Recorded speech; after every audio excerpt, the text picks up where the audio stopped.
warahmatullahi wabarakatuh. Perkenalkan, nama saya Muhammad Syafiq Sinaga. Saya kelas 1E Ekonomi Pembangunan Fakultas Ekonomi Universitas Asahan. Baiklah, di sini saya akan mempresentasikan hasil materi saya tentang ragam bahasa Indonesia. Apa itu ragam bahasa?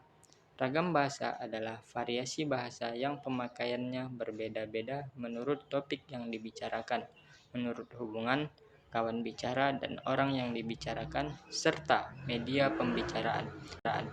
Ragam bahasa Indonesia dapat dibagi menjadi 3 bagian, yaitu yang pertama berdasarkan media, yang kedua berdasarkan cara pandang penutur, dan yang ketiga berdasarkan topik pembicaraan.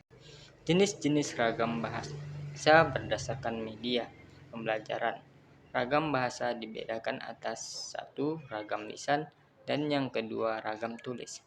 Ragam bahasa lisan yaitu bahasa yang dihasilkan dengan alat ucap berurusan dengan lafal. Ragam bahasa tulis yaitu bahasa yang dihasilkan dengan memanfaatkan tulisan dengan huruf sebagai unsur dasarnya. Ciri-ciri ragam lisan yaitu 1. Memerlukan orang kedua atau teman bicara. Kedua, tergantung situasi, kondisi, ruang, dan waktu. 3. Tidak harus memperhatikan unsur gramatikal, hanya perlu intonasi serta bahasa tubuh. 4. Berlangsung dengan cepat. 5. Sering dapat berlangsung tanpa alat bantu. 6. Kesalahan dapat langsung dikoreksi. 7. Dapat dibantu dengan gerak tubuh dan mimik wajah serta intonasi. Contohnya, saya sudah baca buku itu. Ciri-ciri ragam tulis yaitu 1. Tidak memerlukan orang kedua atau teman bicara. 2. Tidak tergantung kondisi, situasi, dan ruang, serta waktu. 3. Harus memperhatikan unsur gramatikal. 4. Berlangsung dengan lambat. 5. Selalu memakai alat bantu. 6. Kesalahan tidak dapat langsung dikoreksi. 7. Tidak dapat dibantu dengan gerak tubuh dan mimik muka, hanya dibantu dengan tanda baca. Contohnya yaitu saya sudah membaca buku itu. Ragam bahasa baku tulis harus menguasai penggunaan bahasa Indonesia yang baik dan yang benar sesuai dengan EYD dan harus menguasai EYD. Sedangkan ragam baku bahasa lisan harus mampu mengucapkan dan memakai bahasa Indonesia dengan baik serta bertutur kata sopan. Ragam bahasa Indonesia berdasarkan cara pandang penutur yaitu 1. Ragam dialek, 2. Ragam terpelajar, 3. Ragam resmi, dan 4. Ragam tak resmi. Ragam bahasa Indonesia berdasarkan topik pembicaraan yaitu 1. Ragam bahasa ilmiah. Contohnya, terdapatnya korelasi antara gemar membaca buku dengan peningkatan kecerdasan anak. 2. Ragam hukum. Contohnya, hari ini terdakwa diminta untuk membacakan pledoi di depan sidang. 3. Ragam bisnis.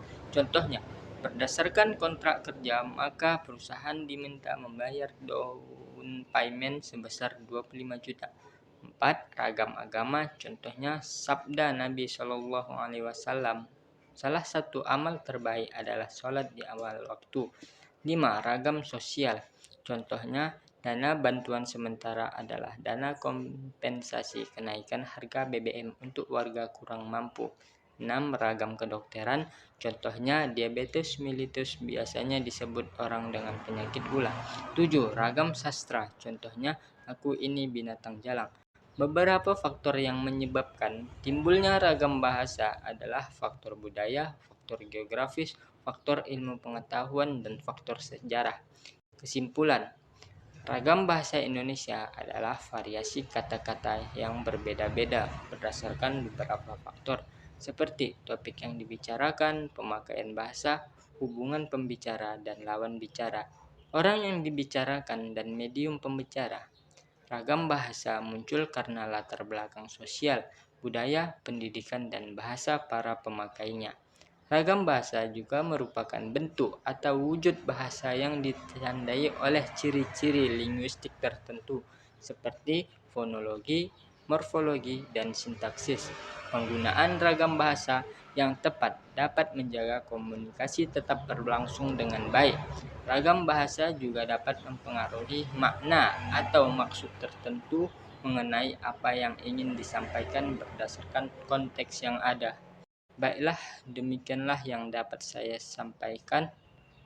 Wabillahi taufik wal hidayah. Wassalamualaikum warahmatullahi wabarakatuh.